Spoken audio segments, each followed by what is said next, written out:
Valentine's Day turned perfect. Surprise carding, homemade Lego rose, but miscommunication led to tears and disappointment over a text. My friend, who is 20 years old, and I, aged 21, have been in a relationship for approximately a year and a half. As students struggling to make ends meet, we do not partake in overly extravagant celebrations for special occasions.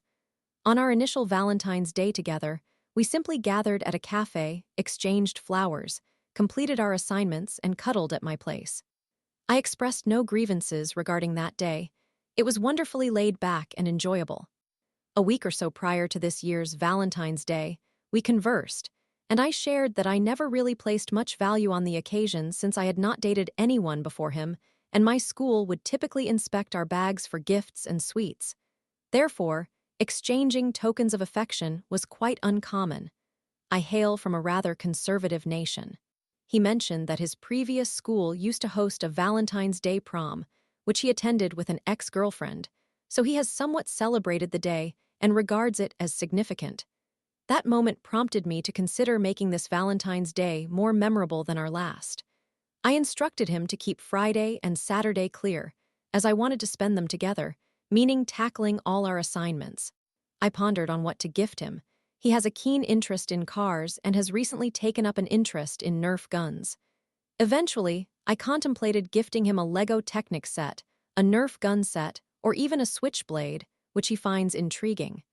However, I recalled that he had expressed a desire to go karting, but had been unable to due to the expense. Therefore, I resolved to save up and manage some logistics to book a race for the two of us. My parents monitor my card statements and are unaware of my boyfriend. Instead of traditional flowers, I opted to create a Lego rose, believing he would appreciate it more. Additionally, I am not someone who typically initiates intimate encounters due to my low libido, and we have addressed this issue previously. Nevertheless, I aimed to try initiating intimacy for the first time. My boyfriend has given me numerous lingerie sets, but we rarely get the opportunity to use them, so I thought it would be a delightful surprise to wear a set underneath my dress. I tend to be quite disorganized, and my room often reflects this, leading my boyfriend to express interest in being intimate at my desk, though it is usually untidy and cleaning it up feels like a hassle, so I always declined. I made the effort to tidy up my entire room and desk so he could finally have what he wished for. I also organized a small date for the following day, planning to visit an animal shelter we both adore and watch some movies. Everything unfolded beautifully on Valentine's Day. It was nearly perfect. I had to rush to complete an important assignment before we went out, but it went well. I presented him with the Lego rose, and he was genuinely pleased. He relished the go-karting experience. His continuous beaming and gratitude were adorable, and we spent some time engaging at a musical instrument store before heading home. I needed to change into the lingerie and was extremely anxious about his reaction, whether he would be pleased or uncomfortable, but I pressed on. We then went out for dinner, which was his portion of the arrangements for our day. Since the restaurant he chose did not accept reservations, we opted to look for another place when we discovered it would be a 45-minute to an hour wait. Fortunately, we stumbled upon a charming fine dining establishment nearby. Dinner was pleasant as well. I hinted at the lingerie, and he appeared eagerly excited, which reassured me. We then returned to my place, sipping wine while watching television. We did not want to rush into intimacy, and I sought a bit of liquid courage. Once we were both tipsy, we started goofing around, playfully asking each other to be our Valentine. Being somewhat of a lightweight, I took his phone to browse through random things in front of him, of course. I believe I felt it was okay because I had previously shared my phone with him while under the influence. I was flipping through messages, which led him to explain their context. It was amusing to both of us until I came across texts from an unsaved number. I opened it because the last text was him referring to the person as Pappy, which struck me as hilarious since my boyfriend is one of those, super straight, guys who would rather die than share a romantic moment with his male friends.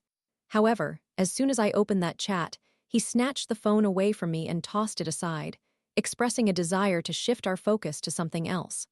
For reasons unknown, I retrieved his phone and began laughing at the messages again, not really scrolling through it further. I assume my intoxicated self was fixated on the Pappy. Shortly after, my boyfriend laid his head down on the pillow, positioning himself on his stomach. I halted and set his phone aside, stating, "Fine, let's do something else," subtly referencing my original intentions. He remained quiet, so I attempted to coax him into flipping onto his back to converse. This sort of playful banter is common for us. We often pout and act slighted with one another, and it generally results in kisses and cuddles, so I remained in a light-hearted mood. When I finally got him to turn over, he still felt unresponsive, prompting me to get a bit serious. I asked him what was troubling him, if he was all right, and whether I had done something wrong. He repeatedly assured me, "Nothing's wrong. I'm okay." "No, you didn't do anything wrong," despite my numerous inquiries. Frustrated, I decided to try and cheer him up with kisses and flirtation. I slipped off my dress to reveal my lingerie and began removing his belt while sweetly engaging him. He halted my actions, asking what I was doing. I attempted to maintain a casual demeanor, but upon realizing he was not reciprocating, I stopped. Unsure of the exact cause, perhaps it was the alcohol or just the devastation I felt from my meticulously crafted plans unraveling, I swiftly changed out of the lingerie and into regular nightwear, curling up in bed and letting silent tears fall. My boyfriend remained silent for a while before inquiring if I was crying and trying to turn me to face him. After a few attempts to swat his hands away, I eventually turned to him. He then explained that, when I had opened the messages from that unsaved number, which belonged to one of his friends, it triggered a deeply upsetting memory for him. That was why he had quieted and taken the phone away from me. As I perceived it as merely something humorous, I had missed the subtle hints. I apologized for my actions, acknowledging that I should have been more considerate. He reassured me that it was not my fault, emphasizing he should have spoken up. Despite still tearing up, he began apologizing repeatedly, mumbling, "I shouldn't have done that." Following this, he got up and expressed that he was leaving, stating, "I shouldn't have done that. I don't deserve to stay." I implored him not to leave me alone and managed to persuade him to remain. I then collected myself and apologized again, explaining that the upset I felt resulted from the disappointment over my efforts leading to this situation, compounded by the stress of assignments and internships that had taken their toll. We returned to bed, languishing in silence for a bit before I heard him begin to cry. He lamented about how much I had planned and how he ruined the occasion, declaring, "I don't deserve you," and "I made you cry." I reassured him that neither of us was at fault, expressing my love for him and mentioning that my preparations were a testament to him being such a wonderful boyfriend. I even joked that we were now even. After some time spent wiping away his tears and kissing his cheeks and forehead, he finally calmed down. I attempted to maintain a conversation, but he provided only short responses. When I asked if he felt tired or wished to discuss anything, he simply responded, "What do you want to talk about?" I began to overthink the situation, feeling guilty for my tears, even though it was beyond my control.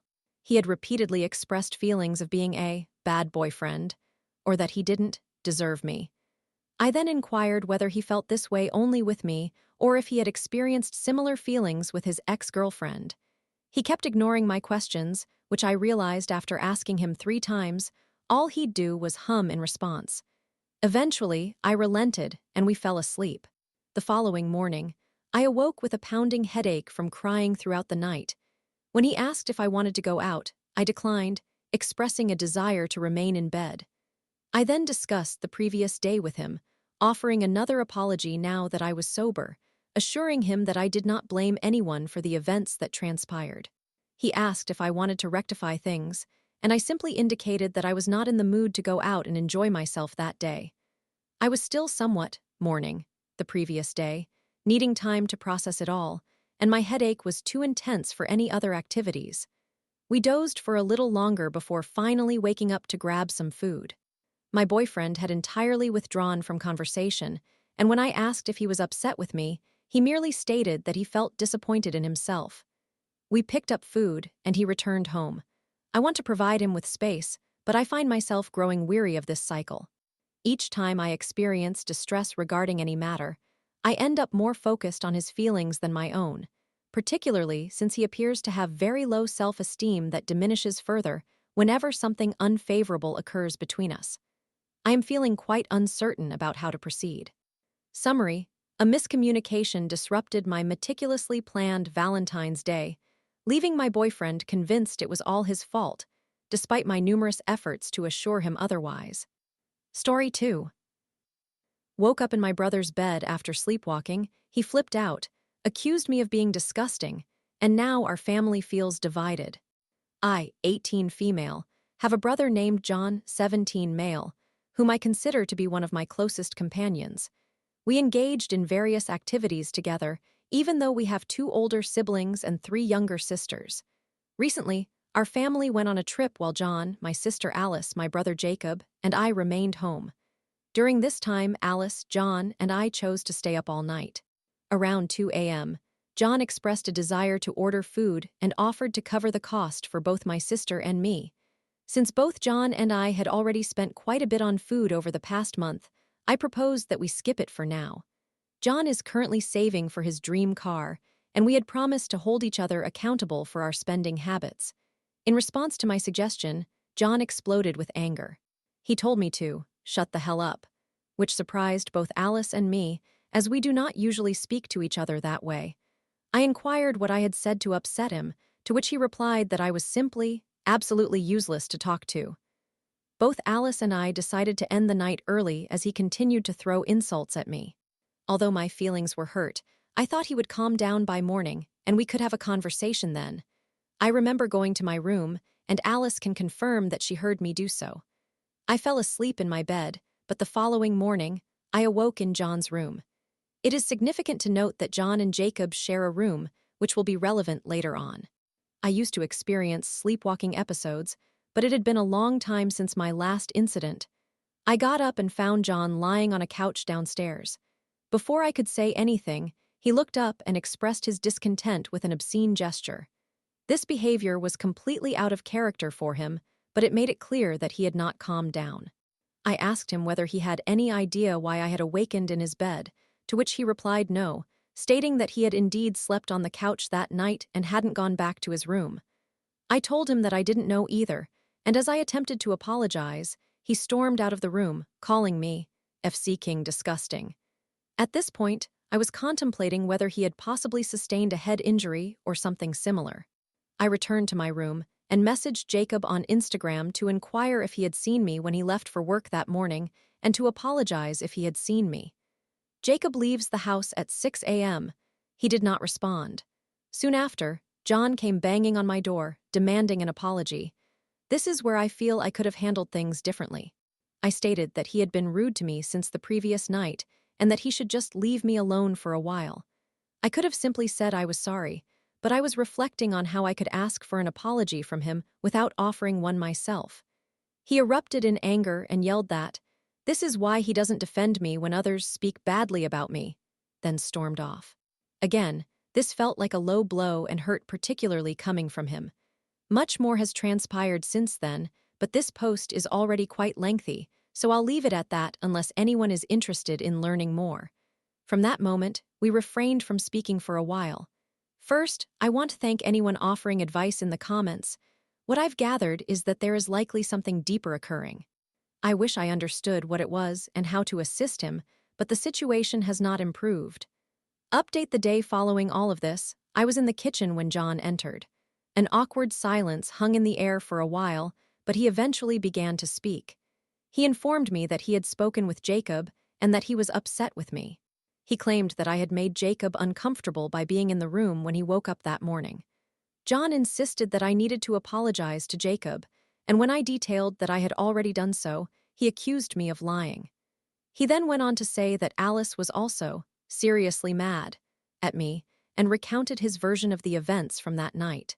He claimed that I had exploded at him and Alice regarding ordering food, that I had instigated the argument and was merely denying it. He stated that I yelled at Alice and said mean things to her. He insisted that everyone in the house was on his side.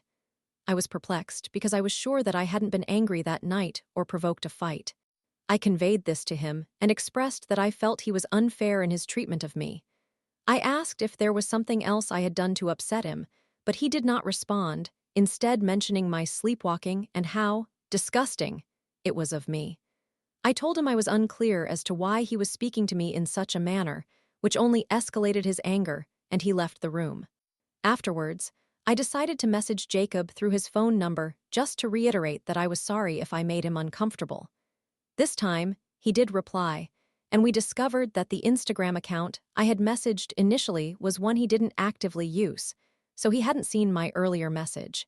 The conversation took a strange turn when he said he hadn't seen me when he got up and reassured me that I didn't need to apologize. He stated he wasn't upset and that I shouldn't worry about it. I felt relieved because I initially thought everyone was angry. Later, I spoke with Alice and asked how she recalled the events. She recounted precisely what I remembered, asserting that John's account was far from the truth and expressing her disappointment that he would fabricate such a story. All this leads me to conclude that we are all bewildered by John's behavior. Alice suggested that I text him to try to talk things through, which I did, but I received no response. That's when I noticed I had been removed from his Snapchat. A day later, the rest of the family returned from their trip. 2 days ago, I came home from work to find my younger sister, Brooke, 12, in the kitchen looking distressed. When I asked her what was the matter, she told me that John had been acting strangely that day and had made a hurtful comment to her. Alice then entered and explained that John had told both her and Brooke that he didn't love any of them. By this point in my narrative, it should be evident that we are a close family. This comment was entirely unexpected. Alice encouraged me to try to communicate with him. I attempted to knock on his door, but there was no response. 20 minutes later, I sent him a text message. This time he responded, but his reply did not clarify anything. If anyone is interested, I am open to sharing the entire conversation we had. Initially, I felt upset, but now knowing what he said to Brooke and Alice, I am quite angry. Brooke is only 12, and I am sure that it deeply affected her. I am convinced that something else is troubling him, but I do not know how to reach out to him effectively. Any advice or insights would be greatly appreciated. Second update, I cannot express enough how thankful I am to all the commenters who have shown concern for John. This will be a brief update, as there hasn't been much progress since the last one. John remains distant, now ignoring not only me but also our younger sisters. From what I can tell, he is still performing well at work, and recently he made cupcakes for his coworkers. 2 additional incidents have raised further concern. Our mother is aware, but I worry she isn't taking the matter seriously. I believe she considers it more of a, he said she said, issue. I cannot entirely blame her because if you know John, it does sound absurd. I was not home when it happened, but Alice pulled me aside to tell me that Brooke had shared something concerning. Our youngest sister, Mia, 7, had been in the kitchen with John while he was baking. Brooke told Alice that she had seen John push Mia hard enough that she fell against a chair. Mia is fine. She started crying, but Brooke managed to comfort her and took her to play elsewhere. This incident has been weighing on my mind. He is nearly 18 and she is only 7. I feel lost right now. He is not just my brother but also my friend, and I sense that my sisters are looking to me to determine how to proceed. I am unsure about what actions to take. I informed our mother, but she hasn't taken any steps to address it. He has no history of violence. We often joked that we were pacifists due to our tendencies to avoid conflict and drama. He isn't physically intimidating, and I believe I could prevent him from causing further harm if necessary. It pains me to even consider that possibility. He isn't a bad person, at least he has never been regarded as such by me. On a much less serious note, I overheard John telling a friend that he wouldn't be sad if our father passed away. I noticed a smile on his face at the time, and he even stated that he might feel sad but only due to the financial implications of our father's income. We haven't always had a perfect relationship with our father. In fact, there were moments when I thought I wouldn't care if he disappeared. However, we do have affection for one another. For John to say something like that, and to carry that expression while saying it deeply unsettles me. So yes, things have not improved. Although I have been trying to reach out with occasional messages or knocks on his door, ensuring not to be overwhelming, he continues to shut me and the others out. From what I gather, he has remained normal around Jacob. However, they are not particularly close, and Jacob isn't often home due to work and his relationship. I plan to speak with Jacob today or tomorrow to see if he could connect with John. This has evolved beyond just a matter of who is at fault and has turned into a call for insight and advice from anyone willing to share. This will be my final update, unless we can find resolution soon. Story 3. From age 14 to 19, I supported my girlfriend through her suicide battles, drug use, and self-harm, which almost cost me my life too. Trigger warning: suicide, drugs, self-harm. I was in a relationship with a girl from the ages of 14 to 19. She is of the same age as me. For the sake of this narrative, let's refer to her as W. I first encountered W on my school bus. She was my neighbor during high school, around our sophomore year. The initial 2 weeks of our relationship were wonderful, and I recall believing that everything was going to turn out well. As Christmas approached, she confided in me that she was struggling with suicidal thoughts and was profoundly affected by her upbringing due to her parents' abusive behavior. During that Christmas when I was 14, I spent countless hours messaging her on WhatsApp, crying alone in the basement of my house to avoid being discovered by my parents. I felt physically ill if she didn't reply to my messages for several hours, fearing that she might have taken drastic action. Would you have ended it there? I didn't. I persisted. Once the holiday break was over, everything seemed fine again, and this set a troubling precedent for the subsequent years. We went to school together, shared a few classes, joked around, and engaged in typical teenage activities. After school, we would occasionally go out for ice cream, but when night fell, it felt as though a switch had been flipped. Conversations about suicide, depression, and self-harm through cutting inundated my phone, often extending late into the night or even into the morning. This was not the case every night, as there were periods of calm, but roughly 3 to 4 nights each week. I was awake, texting my high school sweetheart and pleading with her not to leave me and reassuring her of my love. This encapsulates about 3 excruciating years of my high school experience. It is deeply embarrassing to admit, but I often found myself crying in bed at night, screaming into pillows and headbutting walls in frustration. I also started using nicotine and marijuana during this time. There was even a night when I smoked an equivalent of 40 cigarettes worth of hookah. Frequently, I would drink to excess, sometimes to the point of lying in the street. Believe it or not, my parents were completely unaware. No one had any idea. Throughout those 3 years, I acted for my closest loved ones, and to this day, I am uncertain why I did not seek help. She insisted that I keep her struggles confidential, but with any semblance of rationality, I should have reached out for assistance. Nevertheless, I loved her more than anything, more than myself, and far beyond the point where I should have put an end to it. Fast forward to graduation. Both W and I were accepted into the same college. We were both in tears of joy. She was thrilled to escape from her parents and to pursue her dream job at school. I joined the Corps of Cadets, believing I wanted to become an officer with a full scholarship. Regardless of my earlier statements, I graduated high school with a cumulative GPA of 3.7 and even secured an interview with a scholarship foundation, which I will not disclose due to privacy concerns. At that time, I was pursuing a degree in physics. However, WTK's depression and issues did not improve, they worsened, and my situation followed suit. My late-night vigils continued. Balancing an undergraduate degree, the demands of the Corps of Cadets, which was particularly intense at a senior military college, whatever our relationship was, and making time for myself became overwhelmingly burdensome. Ultimately, I decided to leave the Corps, citing its difficulty to my parents. They were understandably disappointed since they always wanted me to pursue a military career, but I simply did not fit that mold. Everything remained the same. The situation escalated with alcohol.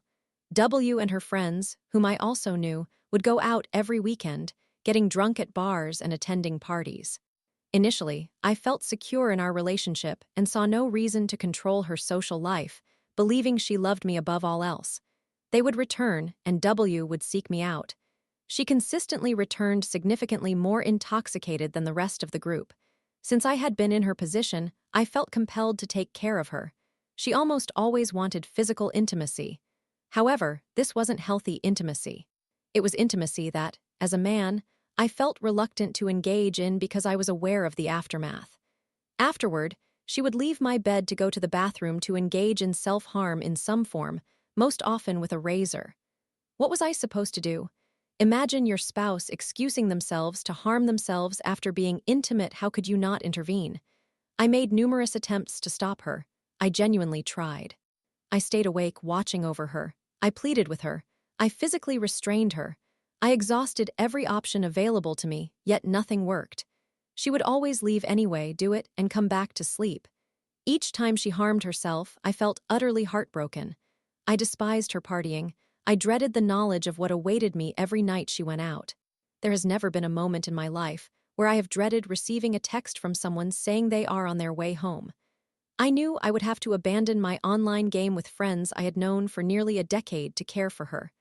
One night, she cut herself so deeply on her wrist that I could see her tendon. In a panic, I tore my shirt to create a makeshift tourniquet and attempted to call emergency services while fighting the urge to vomit. She grabbed my phone and threatened to smash it if I attempted to call for help. This standoff lasted for approximately 2 hours, with me desperately pleading for her to listen to me. By that point, my tourniquet had stopped the bleeding, and I wrapped her wrist in gauze. Hours later, we found ourselves at Waffle House, laughing over mundane topics. I believe this moment perfectly encapsulates my relationship with her. This was far too much for my 18-year-old self to handle, and I faced suspension due to an abysmal GPA. I lost my scholarship and had to shamefully inform my unsuspecting parents about what I had been enduring for years, which, of course, is largely my fault. I had to divulge a significant portion of my struggles, although not every minute detail. Please understand, dear reader, how absurd this may seem. This dysfunction had become my reality. My parents were in sheer disbelief. My mother cried and expressed her anger towards W that entire night. During my time at college, my parents were physically distant, busy with a move and the impending arrival of my baby sister, making communication infrequent. What happened next? I enrolled in community college to improve my GPA and ended my journey at the other college. My relationship with W turned long distance, and I received a much-needed wake-up call. I began expressing to her that she needed help and that I couldn't save her. I loved her, but I was not capable of being her savior. Additionally, she was placed on academic probation, and the last I heard, she had taken a semester off to work as a waitress. She began using cocaine, which I had previously warned her against, and disclosed that she had experimented with meth.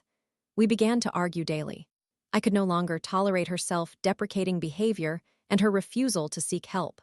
Although she had attempted to get help before, she was rejected by a university official for not having serious enough issues, though I am unsure what she communicated to them.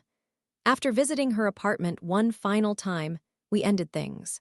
She ghosted me for 2 weeks before eventually revealing that she was done with our relationship. Thank you for that, W, and no, I have not sought therapy regarding any of this. Now that you are familiar with my story, I would like to share my current feelings as a 21-year-old man. I feel absolutely nothing. I perceive every relationship in my life, including those with my family, as superficial, which pains me to admit. Whenever I engage in conversation with someone, I often find myself thinking about how little I care about what they are saying, though I certainly do not show it. I have become a pitiful master of disguise. I currently have a girlfriend who is nothing like my ex, and I hope she embodies the love I seek. Additionally, as a child, I experienced the invasion of my homeland by a foreign enemy. I witnessed bombings and saw war-torn soldiers up close when I was around 4 years old.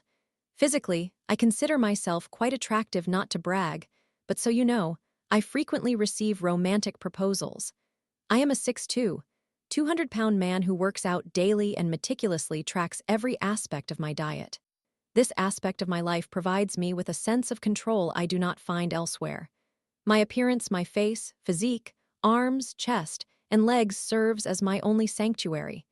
Kudos to you if you managed to read all of this. I am using a burner account for a reason. Story 4. I joined my 11-year-old brother in a game and met a 17-year-old claiming to be his friend. My heart dropped as he seemed too comfortable. Hello, this marks my very first post on Reddit, so I apologize if I did not follow any specific formatting guidelines. To provide some context, I am a 16-year-old female, and I have had some troubling interactions online with older individuals. Consequently, I keep an eye on my brother's online activities. However, Recently, I have not been monitoring him as closely since I became accustomed to him socializing with the same group of friends and engaging in similar activities. Any advice or insights regarding this situation would be greatly appreciated, as I plan to discuss my concerns with my mother tomorrow morning because I had a panic earlier. I also intend to share this on a few subreddits. Yesterday, I joined my brother in a game on Roblox, which I didn't think he would play. He was engaged in row 63, but he typically favors anime fighting games and vehicle simulators, and the game's cover appeared somewhat inappropriate. Since I am currently unwell, I remained in my room to avoid spreading my illness to others. We communicated through chat, and I noticed my brother's responses were somewhat delayed, which struck me as unusual. I dismissed it, thinking he was simply focused on playing. As we continued playing, the game involved conducting experiments and using virus-like elements to change characters and acquire strange traits. At one point, I heard the bathroom door close further down the hall and asked my brother if he had gone in since I coincidentally needed to use the bathroom as well. I received no answer, leading me to assume it was him, so I waited. After sending that message, a fully black avatar approached the window of our virtual room and stated, "Yes, that's him in the bathroom." Being a bit irritable due to my illness, I assumed it was just someone attempting to be funny or join our conversation, so I replied, "Who are you?" He responded, claiming to be my brother's Xbox friend.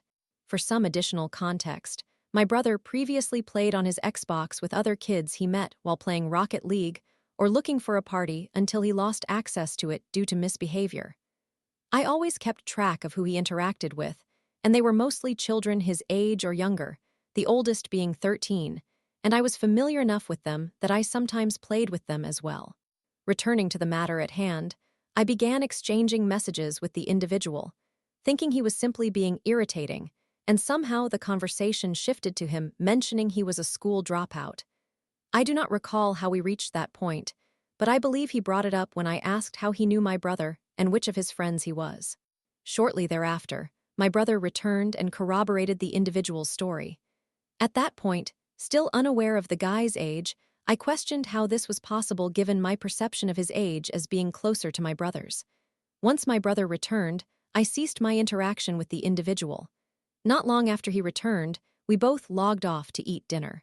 Following dinner, my brother immediately retreated to his room as he typically does, either playing on his phone or watching a movie if someone else is viewing something he doesn't want to see, so I thought nothing was wrong then either. I watched 2 entire movies before returning to my room, but I stopped by my brother's room after overhearing him speaking to someone, whom I presumed to be one of his friends. I was utterly taken aback when I heard a voice several octaves lower than I expected. I entered my brother's room casually, pretending to check on what he was doing, causing both of them to fall silent. My brother began explaining the game they were playing, while the other person remained quiet. Then, unexpectedly, after about 3 minutes of casual conversation, he made a comment about the game they were engaging in, confirming my suspicion regarding the depth of his voice. I asked how old he was, and he replied he was 17. My heart sank, and instinctively I glanced at my brother, who was grinning at me, anticipating my reaction since he sensed something was amiss. I questioned why he was playing with an 11-year-old, reiterating my brother's age in case the individual was not aware. However, I highly doubted he was oblivious, as my brother is a genuinely kind and honest kid who wouldn't lie about this. He is also well aware of what constitutes inappropriate behavior. The guy claimed he knew my brother's age and saw no issue with the friendship because he wasn't hurting him. This distressed me greatly, as it seemed so odd that he was dismissive about it. I then asked, "Do you not find it strange that a 17-year-old is playing with an 11-year-old he is not related to? Even without inflicting harm, can you understand why this makes me uncomfortable? How would you feel if your 11-year-old brother had a friend who was 17? His reply was, "He does, and I don't care." I then inquired, "Don't you have any friends who are also 17 or closer in age? Why are you choosing to play with my brother?" He responded that he does have friends, but specifically wanted to play with my brother at that moment. This response rubbed me the wrong way. While I didn't intend to be rude, he possessed that condescending tone often associated with certain individuals. He sounded like a significantly overweight and unfriendly version of a popular online personality, different in tone with me compared to how he spoke to my brother. He came across as someone with questionable intentions. After those exchanges, I exited the room since my brother was preparing for bed and called a friend to gain perspective on whether I was overreacting. At that point, I was on the verge of hyperventilation and beginning to tear up.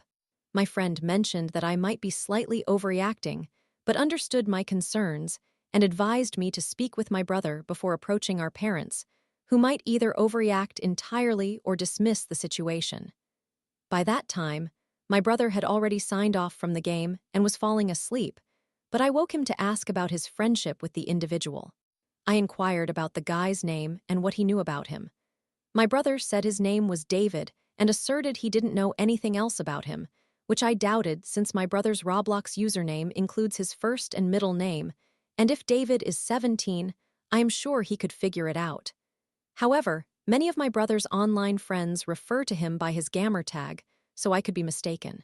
I then asked what they discussed, and my brother immediately grew defensive, questioning why I was inquiring as if something was wrong. I clarified that I didn't ask anything specific, I just wanted to know what they talked about. Furthermore, I asked him what joke stories meant and what kind of jokes they made, but he claimed he couldn't recall anything as he was attempting to sleep, which I understood. I probed a bit further, asking what they could possibly talk about, to which he replied that the 17-year-old knows about 11-year-old things, so they discussed that. What? Then, my brother said something that deeply unsettled me regarding the entire situation.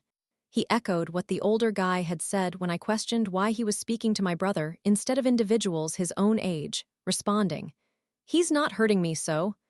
This frustrated me because, in the past, my brother would have found such an age gap peculiar. He is the type of kid to point out inappropriate phrasing. I also believe my brother may not recognize the oddity of this friendship because he is a boy himself, which concerns me since I fear it could affect his understanding of relationships. And even if it doesn't impact his sexuality, why is a 17-year-old opting to interact with an 11-year-old at all? Who does that without any familial ties? My brother has numerous friends his age and is quite sociable, so it is not as though he lacks companionship. Before I learned about this individual, he had a group of friends he would often play with when his Xbox was unavailable. On a quick note after speaking with my brother, my friend and I thoroughly investigated the guy's Roblox account. I made sure to search for inappropriate communities and examined his 14 friends and 7 followers, as well as those he is following, yet I did not discover anything alarming. I kindly seek advice about this situation. Am I reacting excessively? Why is this dropout conversing with an 11-year-old about 11-year-old topics? I must admit that I have faced grooming experiences online around my brother's age. Such interactions do not always commence inappropriately. They tend to build trust and present themselves as friends initially, which heightens my concern regarding this older individual's age and his friendship with my brother. I also possess the details of his Roblox account and intend to log into my brother's Xbox account to check the frequency of their conversations and any potential messages or group chats. Story 5. A woman smacked me for not knowing TV prices, but later apologized and offered me snacks after I delivered her AC and phone. Unbelievable. I would like to begin by mentioning that English is not my first language. I am from Colombia and my primary language is Spanish, so there may be times when I struggle to express myself or resort to using Google Translate. Nevertheless, I thought it was important to share this experience with everyone, and I am writing this on my mobile device. This incident occurred yesterday. I, a 19-year-old male, work with my uncle, who is 63, driving his truck. We deliver home appliances such as mattresses, and we also transport people within the city and to the 2 surrounding cities.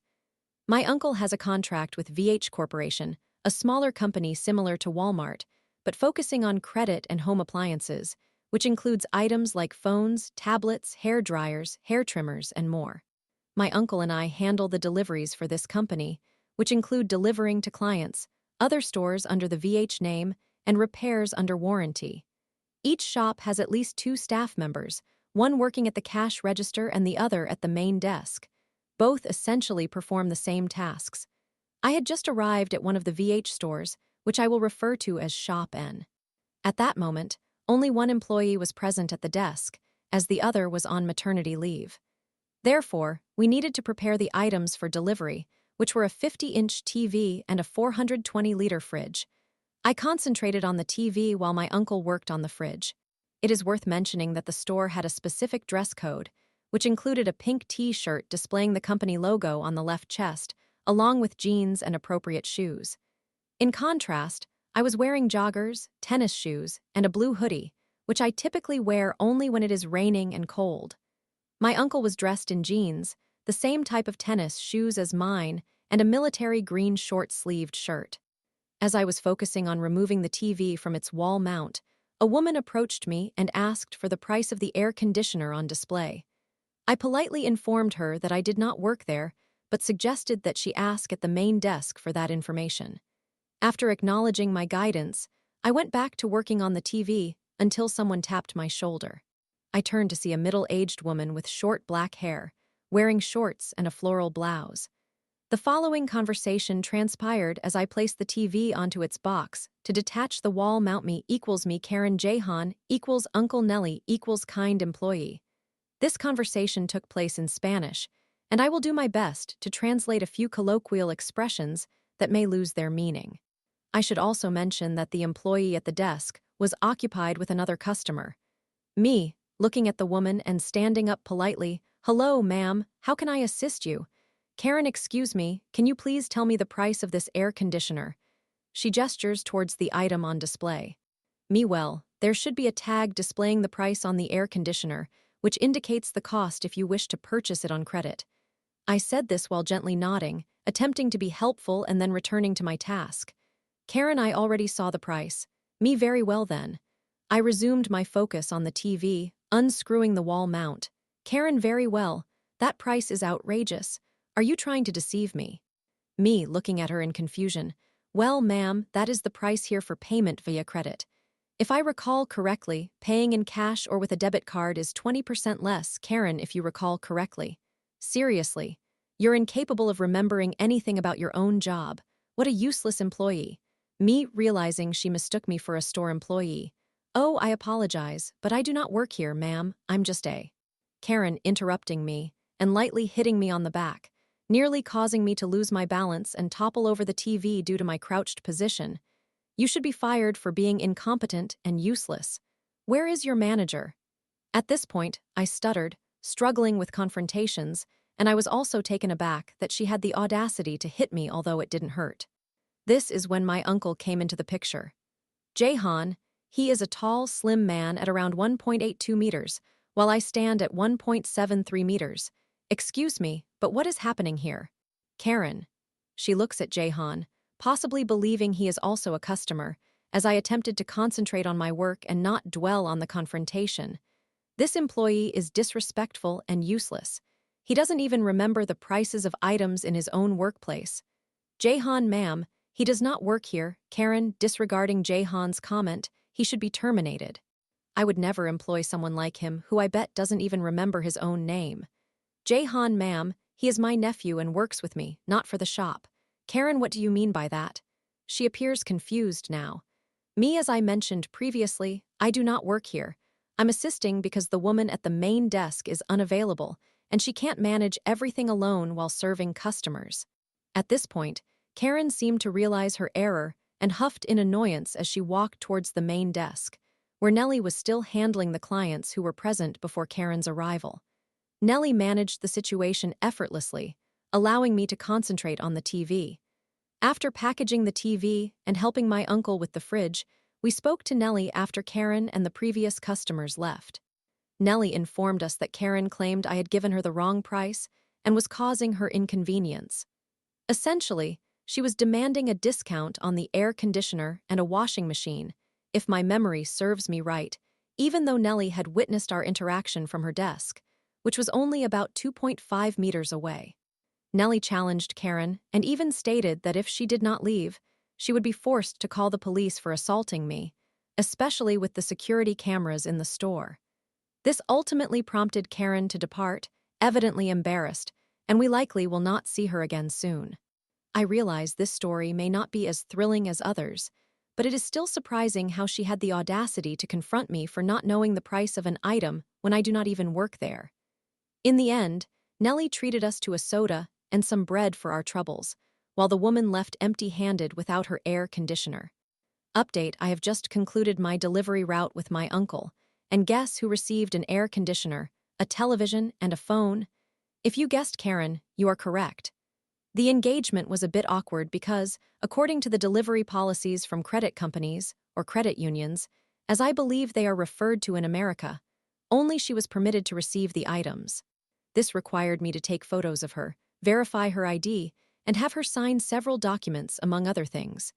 However, in the end, she apologized and even offered me some cold agua panela, a Colombian beverage created by boiling panela and then adding ice and lime, along with some cookies. She also provided us with a tip for our troubles, so in the end, everything turned out well. I was able to eat and drink something cool to counter the heat.